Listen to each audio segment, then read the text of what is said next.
The catalytic converter in the Classic 350 is one of those things you almost never think about, until suddenly, you have to.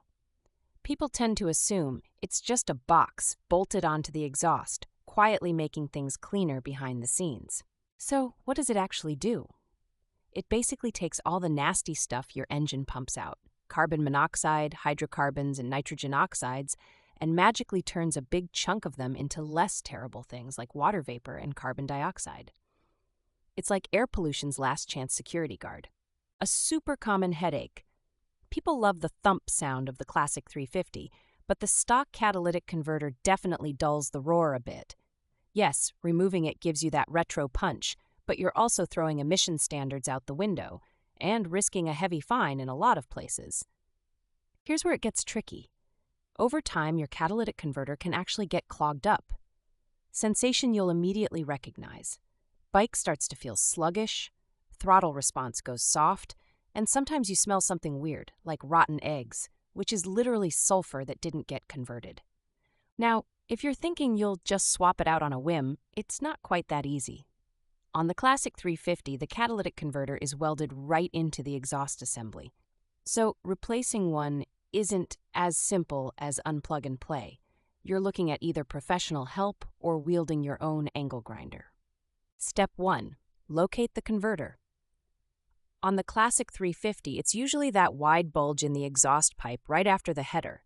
If you tap it with a wrench, you can sometimes even hear if it's rattling inside. Bad news, by the way, if it does. Next step, if you're experiencing problems, check for warning signs like loss of power, overheating, or poor fuel efficiency. Royal Enfield doesn't put fancy OBD ports on the Classic 350, so you're basically going to have to go low-tech. Visual checks, thermometer readings, and a good mechanic's ear. A lot of owners in forums complain about the power drop after a few thousand miles. Here's a worthwhile stat. A partially blocked catalytic converter can sap 10 to 15% of your horsepower. On a bike like the Classic 350, that sensation is instantly noticeable. Real talk, yes, you can buy aftermarket exhausts that promise free flow and maybe even recycle the catalytic converter like it's last season's fashion. The downside? Aside from the emissions, you can end up with backfire, sputtering, and the occasional law enforcement headache. Pro tip, if you want to preserve that converter's life, use fuel from trusted sources and avoid those super cheap petrol stations where the additives are questionable. Regularly running your Classic 350 on low-quality fuel is basically asking for an early catalytic death sentence. Here's the big money number. A new OEM catalytic converter for the Classic 350 can cost up to $400 plus labor. That's enough for a couple of big rides, or in my case, a week's worth of hipster coffee in Portland. Bottom line, don't ignore the humble catalytic converter.